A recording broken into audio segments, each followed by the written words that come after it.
seperti rusa yang merindukan sungai yang berair. Demikianlah jiwaku merindukan Engkau, ya Allah.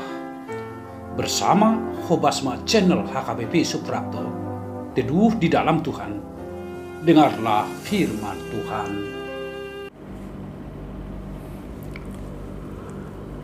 Kasih karunia dan damai sejahtera dari Allah Bapa kita dan dari anaknya Tuhan Yesus Kristus menyertai Bapak, Ibu, dan saudara-saudari sekalian. Amin. Selamat pagi, salam sejahtera untuk kita semua. Nats renungan untuk kita pada hari ini, yaitu tertulis di dalam surat Rasul Paulus yang kedua ke jemaat di Korintus, yaitu pasal yang keempat ayat 16. 2 Korintus 4 ayat 16 saya bacakan untuk kita semua. Beginilah bunyinya.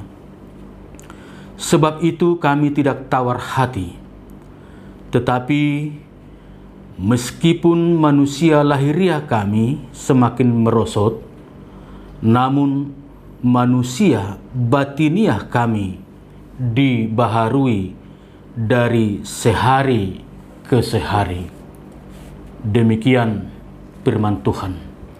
Bapak, Ibu, saudara-saudara terkasih yang dikasihi Tuhan Yesus Kristus, yang dimaksud dengan manusia batiniah adalah roh dan jiwa. Sedangkan manusia lahiriah adalah seperti wajah, rambut, kulit, dan juga reputasi, dan tentunya juga kebutuhan hidup manusia lainnya.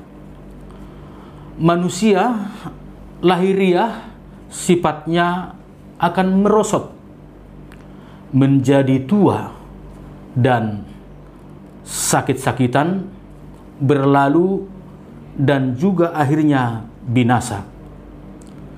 Tak ada manusia yang abadi. Satu persatu pasti mati. Demikianlah manusia lahiriahnya akan dilupakan. Namun tidak dengan manusia batiniah yang terdiri dari roh dan jiwa yang bersifat kekal. Kedua unsur ini jelas disebutkan dalam nas renungan hari ini dan mengalami pertumbuhan dan perkembangan secara diperbaharui sehari ke sehari atau setiap harinya.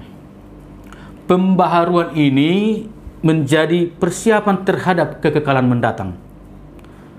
Bapak, Ibu, tanpa disadari manusia kadangkala terlena dan hanya terfokus pada manusia lahiriah saja.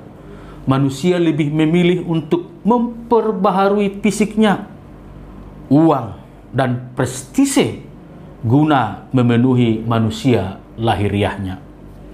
Berbeda dengan Rasul Paulus selama pelayanannya di dunia ini, ia lebih mengutamakan manusia batiniahnya dibanding dengan kepentingan untuk memuaskan jasmaninya.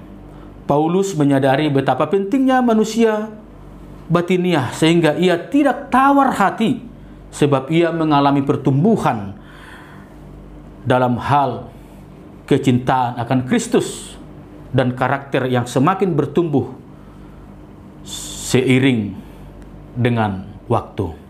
Contoh sederhana, manusia lebih memilih untuk menghabiskan sepanjang waktunya bekerja, tetapi memberi waktu khusus untuk Tuhan hanya sedikit.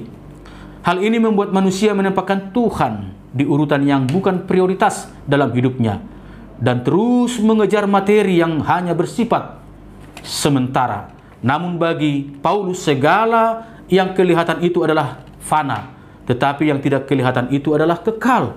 Itu sebabnya dalam nasihatnya Paulus berkata bahwa ia lebih memperhatikan apa yang tidak kelihatan atau manusia batiniahnya dibanding dengan manusia lahiriahnya di 2 Korintus 4 ayat 18. Dengan itu kita patut mengingat bahwa suatu saat nanti kita akan menjadi tua, lemah, dan kemudian mati. Tetapi manusia batiniah itu kekal, dan itulah yang akan bertemu dengan Sang Pencipta. 2 Korintus 5 ayat 10. Mari Bapak Ibu, kita tetap mengasah manusia batiniah kita, dan jangan hanya melihat yang kelihatan, tetapi di balik yang tidak kelihatan itu ada kemuliaan Tuhan, yaitu kemuliaan yang kekal. Tuhan memberkati kita semua. Amin. Allah Bapa di surga, kami bersyukur untuk hari yang indah ini. Engkau masih memberikan kepada kami kebahagiaan dan sukacita. Dan biarlah sukacita dan kebahagiaan yang daripadamu itu Tuhan semakin membaharui, yaitu manusia batiniah kami dari sehari ke sehari semakin dekat dengan Tuhan. Dan sehingga kami boleh Tuhan merasakan dan melihat yang bukan hanya kelihatan saja, tetapi yang tidak kelihatan, yaitu manusia batiniah kami di dalam Kristus. Berangkatkanlah kami dalam segala aktivitas kami pada hari ini dengan tidak hanya mencari manusia lahiriah kami atau jasmani kami, tetapi juga senantiasa mencari kemuliaan Tuhan di tengah-tengah sukacita dan kebahagiaan yang Kau berikan kepada kami. Sekalipun kami harus mengalami penderitaan, hendaknya kami tidak tawar hati, karena melalui penderitaan itu juga Tuhan bekerja untuk memberikan kebaikan kepada kami. Terpujilah Engkau Bapa di surga, dari sekarang sampai selama-lamanya, di dalam Kristus Yesus, Tuhan dan Juru Selamat kami yang hidup. Amin. Anugerah Tuhan kita Yesus Kristus dan kasih setia Allah Bapa dan persekutuan Rohul Kudus menyertai dan memberkati saudara dari sekarang sampai selama-lamanya. Amin. Selamat bekerja, selamat berkarya, tetap semangat dan tetap dalam doa. Tuhan memberkati. Horas.